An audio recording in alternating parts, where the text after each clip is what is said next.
So good day everyone. Today I am going to discuss about journalistic writing. So next, journalistic writing. So journalistic jud na siya ha. Di na siya journalist writing. So journalistic writing is about according to Roger Mad, journalistic cannot march in the parade. They can only stand on a curb and write about what goes past and why. And also, John Pulitzer stressed one of the most important qualities thou of journalistic writing, and his memorable command is the accuracy, accuracy, accuracy. In addition, all journalistic writing should be clear and concise and colorful. So, here are the tips to accurate reporting and editing. First is the verify each fact and quote against your notes. So verify each fact and quote against your notes. If you are in doubt about anything, check with your sources again. Double check the spellings of students, faculty, and staff names. We should we should verify and check the things that we are writing or editing. Second is be objective. Strict objectivity is required. To be to be objective, you must report the facts without bias or preconceived ideas. You cannot let your own personal opinions cloud or slant your report. Third is the present all significant viewpoints of a story. Be careful as you choose which sources to draw from and which opinion and facts to use. Give equal time to pros and con views. Whether or not you intend to, you can opt to balance up story. Strive for a true, fair representations of all sides. You have an obligation to report not only the truth, but also the whole truth. 4. Cite the source of all opinions in your story.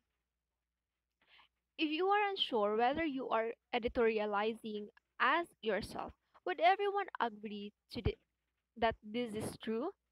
Eliminate the words I, me, mine, we, us, our, you, and your from your stories unless you are quoting one of your sources. Avoid any words also that suggest a judgment or opinion, such as should, good, excellent, cool, poorly, unfortunately, hopefully, and especially, unless you make it clear to the reader that someone else said them. Next is the omitting verbal deadwoods. Effective writing is concise. You can be concise by dropping unnecessary words from phrases or sentences. So for in writing, 'di ba, we need to omit some words nga kanang unnecessary na sa ato ang writing. For example, verbal deadwood affixed his signature. So instead of using affixed his signature, we can use the preferred term sign. 'Di ba mas sabotable siya or mas masabtan siya sa ato ang reader if we use the preferred term instead of the verbal dead word. So we need to um, omit some unnecessary words para mas concise gud ato ang sentences or mas sabotable ato ang sentences. So next is the avoiding redundancy. Sometimes reporters tend to um, clutter up their no clutter up their writing with unnecessary words of phrases.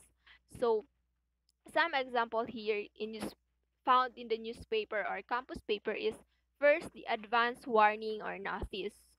So di ba kanang kuan naman kayo kung butangan pa natog advance ang ato ang writing ay kanang sa tuwa kong mga kuan kay kanang murag murag lain na kay siya paminaon no kanang daghan na kay kanang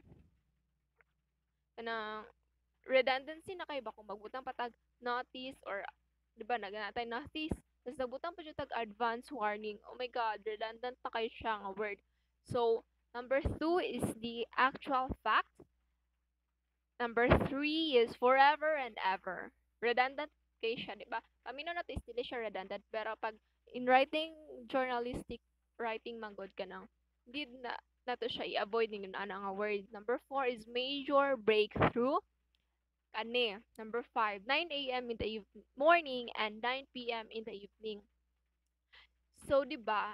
Sa word pa lang, ay sa kuan pa lang sa kanang kuan pa lang nga kuan AM and PM sabotable na siya nga kani morning evening so dili na dapat natubutangan og in the morning in the evening so mo nang dapat avoid redundancy jud. Number six, past history.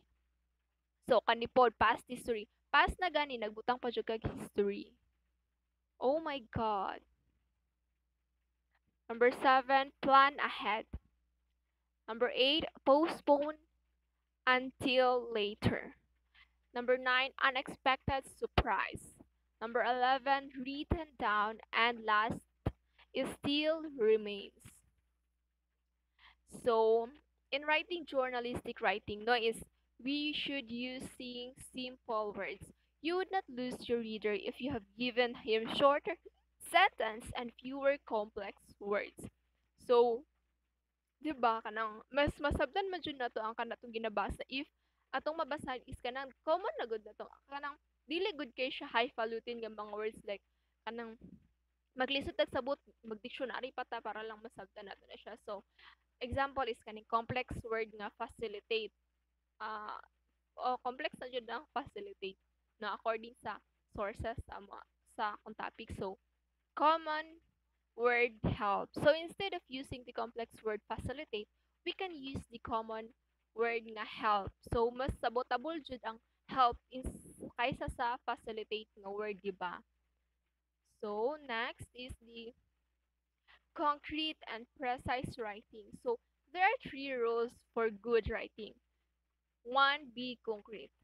Two, be concrete. And three, be concrete. So, in writing journalistic writing, no, is we should be concrete in our writing. So, for example, it's kani vago nga his head was injured by a blunt instrument, and the precise is his skull was fractured with a hammer.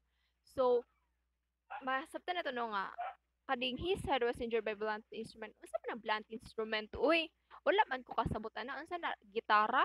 Unsa na? So, instead of using blunt instrument, we can use a hammer. So, mas mabutable siya, no? His skull was fractured with a hammer, di ba? Kaysa sa his head was injured by a blunt instrument. Unsa man ang blunt instrument? Uy, unsa man nga instrument? Uy, di ba? So, in writing, journalistic writing, we should be concrete and precise in writing para masabotable or masabtan sa ato ang readers. So that would be all my topic, and thank you for listening, and I hope you understand